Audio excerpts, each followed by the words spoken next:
অনেক দিন ধরে ভিডিওস দেওয়া হচ্ছে না, বিকজ এডিটিং করা হচ্ছে না, এত ল্যাদ লাগছে। আর কিছুদিন ধরে শরীর খারাপও যাচ্ছে, নতুন জায়গায় এসেছি যেরকম হয়ে থাকে। তো তারপরে আমরা একটু বেরিয়েছিলাম আজকে, আর বাড়ি আসতে আসতে অনেকটা লেট হয়ে গেছিলো। কিছু কাজ ছিল, এগুলো কমপ্লিট করে আসতে আসতে লেট হয়ে গেছিলো। তারপর বাড়িতে এসে যেগুলো প্রণামী থাকে সেগুলো অলরেডি দিয়ে দিয়েছিলাম, সেগুলো ভিডিও করা হয়নি। আর যেগুলো বাকি ছিল, ঘরের কিছু মানুষরা বাকি ছিল, যেমন পাশে কাকিরা জেঠিরা থাকে, তাদের দিয়ে দিয়েছিলাম। আর আমার ননদকে, শ্বশুরকে, শাশুড়ি মাকে, যারা যারা বাকি ছিল সবাইকে দিয়ে ঠিয়ে আমরা আবার বেরিয়েছিলাম, কারণ আমার আইসক্রিমে ক্রেভিং হচ্ছিলো।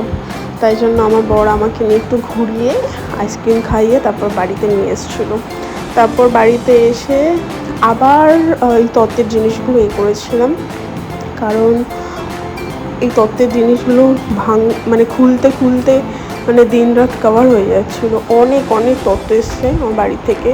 তো অনেক ধরনের মিষ্টি এসছে, অনেক সুন্দর সুন্দর ডিজাইনের, সেইগুলো দিয়ে দিচ্ছিলাম। আর আমার মেমোরি হিসাবে এগুলো রেখে দিয়েছি ভিডিও করে, যাতে আমি পরে দেখতে পারি। আমার এত ভালো লেগেছিলো যে ভাঙতে ইচ্ছা করছিল না।